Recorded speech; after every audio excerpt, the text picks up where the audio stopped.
যদি বিএনপি সরকার কোনদিন ক্ষমতায় গঠন করে সেই দিন আমি ভাত খাবো, তারই করে আমি ভাত খাইনি, আমি 4টি করে রুটি খাই দিন। রাগ ও ক্ষোভে প্রতিজ্ঞা করে প্রায় 12 বছর ভাত না খেয়েছিলেন বিএনপি কর্মী নিজামুদ্দিন। বৃহস্পতিবার দিবাগত রাতে তিনি নিজ বাড়িতে শেষ নিঃশ্বাস ত্যাগ করেন। 2014 সালের 31 মে শহীদ প্রেসিডেন্ট জিয়াউর রহমানের মৃত্যুবার্ষিকী উপলক্ষে গ্রামে দোয়া ও মাহফিলে খাবারের আয়োজনে রান্না করা খাবারের হাড়ি ওই সময় স্থানীয় আওয়ামী লীগের নেতাকর্মীরা ফেলে দেয়।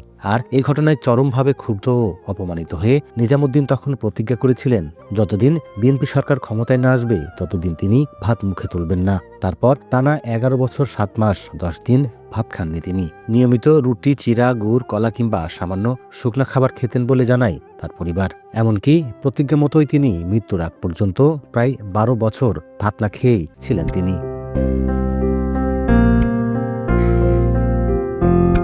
গত বছর সময় সংবাদে তাকে নিয়ে প্রতিবেদন প্রচার করা হয়। দীর্ঘদিন ভাত না খাওয়ার কারণে তার শরীর ক্রমেই দুর্বল হয়ে পড়ে। বয়স বাড়ার সঙ্গে সঙ্গে দেখা দেয় নানা শারীরিক জটিলতা। সে নিজামুদ্দিনের মৃত্যুতে এলাকায় শোকের ছায়া নেমে এসেছে। তার বাড়িতে ভিড় করছেন রাজনৈতিক নেতাকর্মী, আত্মীয় স্বজন সহ সাধারণ মানুষ। অনেকে তাকে রাজনৈতিক প্রতিজ্ঞার প্রতীক হিসেবে উল্লেখ করছেন। বার্ধক্য জড়িত কারণে গত রাত্রে আমার বাবা মারা গেছে। আমি সকলের কাছে দোয়া প্রার্থী, সবাই যেন আমার আব্বার জন্য দোয়া করে। নিজাম চাচা একটা খুব ভালো মানুষ ছিল। নিজাম চাচা বিএনপির একটি নিবেদিত প্রাণ ছিল। উনি প্রতিজ্ঞাবদ্ধ ছিল বিএনপি সরকার ক্ষমতায় না আসা পর্যন্ত উনি ভাত খাবেন না। নিজাম ভাই মারা গেছেন, কিন্তু তার এমন দৃষ্টান্ত তিনি রেখে গেছেন, এই বিএনপি নেতাকর্মীরা তার অনুকরণ করে থাকবেন। আমরা দোয়া করি আল্লাহ যেন তার বেহেশতি নসিব করুন। নিজামুদ্দিনের আত্মার মাগফিরাত কামনা করেন এবং তার পরিবারের পাশে থাকবে বলে জানায় উপজেলা বিএনপি। 5 আগস্টের পরে আমরা উপজেলা বিএনপির পক্ষ থেকে তাকে ভাত খাওয়ানোর চেষ্টা করি।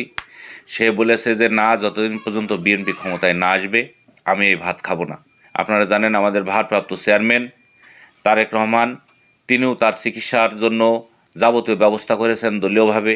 আমরা উপজেলা বিএনপির পক্ষ থেকে শোক সমাপ্ত পরিবারের আমরা সমবেদনা জানাচ্ছি। সেই সাথে এও জানাচ্ছি যে আগামী দিনে তার পরিবারের পাশে সবসময় উপজেলা বিএনপি থাকবে, সার্বিক সহযোগিতায় থাকবে ইনশাল্লাহ। নিজামুদ্দিন ঝিনাইদহের মহেশপুর উপজেলার বাঁশবাড়িয়া গ্রামের বাসিন্দা ছিলেন।